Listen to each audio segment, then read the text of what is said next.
Today, I wanted to talk about the myth and a myth that a lot of entrepreneurs face. And it's the myth of being or expecting failure. It's the myth of not, quote unquote, being scared of failure. Now, this is a big topic, but for the most part, and I learned this just from my mentor the other day, I wanted to share this. So, as you know, as entrepreneurs, if you're watching this, you're an entrepreneur, you'll know exactly what I'm talking about.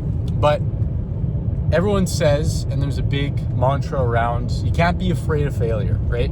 Failure means you're on the right path. Failure means you gain the experience. Failure means that you're doing something right in a very broad sense.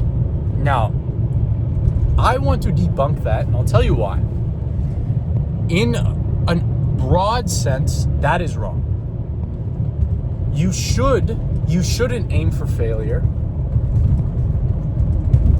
But at the same time, you also can't be afraid of failure. And I'll explain. So when I say you shouldn't aim for failure, I want to give you guys an example. So Warren Buffett, right? One of the greatest investors of our time. Maybe one of the greatest investors ever. Probably the greatest investor ever, actually.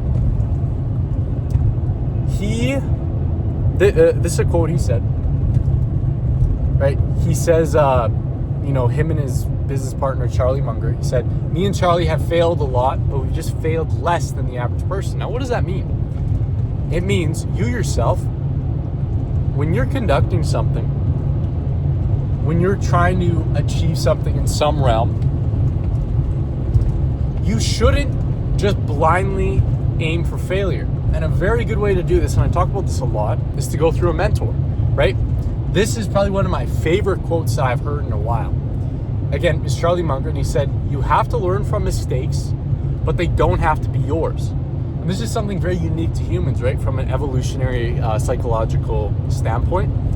We as humans are simulation machines, right? What that means is that we can see other people do something and we can infer that X gives Y reaction and we can avoid X, right? Other animals, if you saw an animal, go into a Venus flytrap, right? Let's say you're a fly, you're not going to think, okay, I'm not going to go into a Venus flytrap now. Humans, we can do that. And so you have to learn from mistakes, but they don't have to be yours.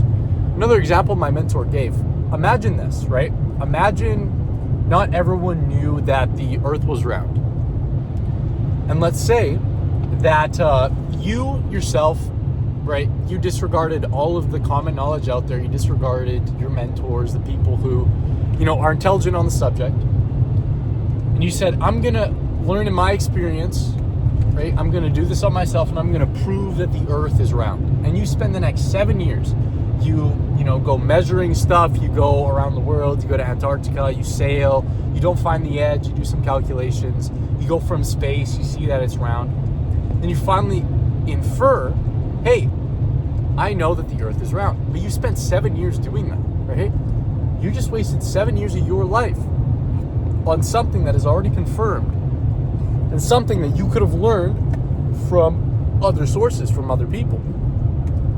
So I want you to use that frame of mind when you're talking about business, right? When you're talking about anything in life. The people that were before you, right? For me, I have like 2-3 mentors, right? Mentors are extremely important. My mentor told me the importance of mentors. I've spent a lot of money on mentors. And I'm able to then learn through their mistakes and then make less mistakes than the average person would have made without that guidance, right? Because my mentor, he's been in the same situation. He knows what to do. He knows what to avoid. And for me, myself, I can then live through him and make my decisions based on that, right? When I'm able to do that, again, I limit the amount of mistakes that I make that will only serve me well in the end. Now, this is a very broad spectrum. You obviously can't be afraid of failure, right? To err is human. We're all imperfect, right? We're going to fail. But there's a difference between aiming for failure and thinking, well, if I do this blindly and I fail, I learn along the way, which, again, is not inherently bad, but you should also be seeking for ways to limit those mistakes, right? Because you're going to waste time and energy, right? Time, how does my mentor put it? It's basically the resources is time and money, Those are your two resources that you have expendable at your side. Then people overlook time, right? As Seneca says in The Shortness of Life, right? I recommend you guys read that book. He says people will throw away, a $20 bill like it's, or people will hoard a $20 bill like it's nothing, but an hour of their life, right? They'll just throw away. So I ask you this. If you treated time as important as you did your money, would you then not try to avoid all the mistakes you can make? Now, you can't be paralyzed, right? Over-analysis paralysis is a huge thing. And, another concept my mentor introduced to me is when good enough is perfect. Basically, sometimes, and this was a study, you only need 40% of the known knowledge on something to actually start, like, relatively with, a relative amount of success. So you need 40% to start. And there's two spin-offs to that, right? Number one is that other 60%. You're not going to sit there and you're not going to be afraid of failure and learn the other 60. But also, you can seek the guidance on the other 60. So maybe you learn 40%. Your mentor gives you another 35%, right? Then you're already 75% of the way there. Let's, calculate that mistakes. Let's say you make 100 decisions. If you go with your mentor, right, you have 75 out of 100 points of the knowledge. You're only making 25 mistakes compared to if you didn't have your mentor, you're making 60. Now, who do you think is going to be better off in the long run? The person who makes 60 mistakes or the person who makes 25? And this is a big topic, and this is what I talked about before. There's a lot of marketed truths about being an entrepreneur, or quote unquote truths, right? Like mantras to follow. And some of them are wrong, right? You have to look from an efficient standpoint.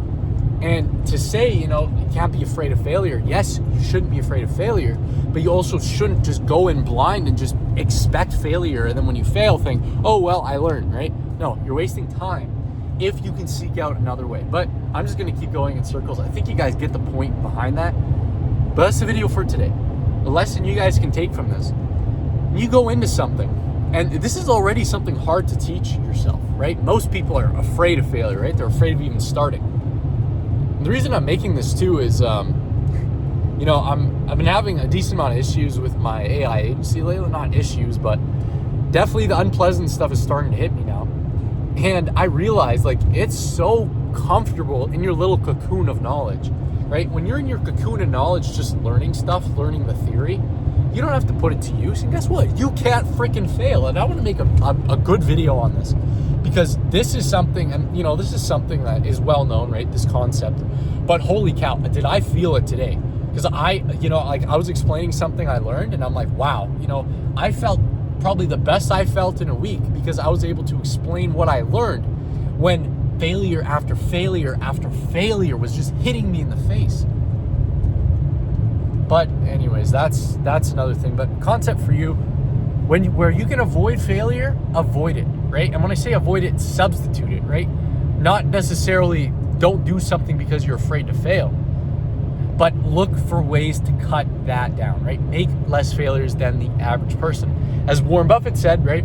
He can make 10 good decisions that bring him to where he is, and one catastrophic one can bring it all down. So think of that. Think of that next time you go do a decision. But that's the video for today. I hope you guys got value out of it. Make sure to follow, subscribe for the journey, follow for more. Follow my Instagram for more daily updates, and follow my AI agency, free AI agency Discord, be in the link in bio. Me and my boy are on there almost every day. I still have work, obviously, but we're in there. It's like a 100-hour stream right now, which is awesome. But yeah, thank you guys for watching. See you in the next one. Above all, stay wise.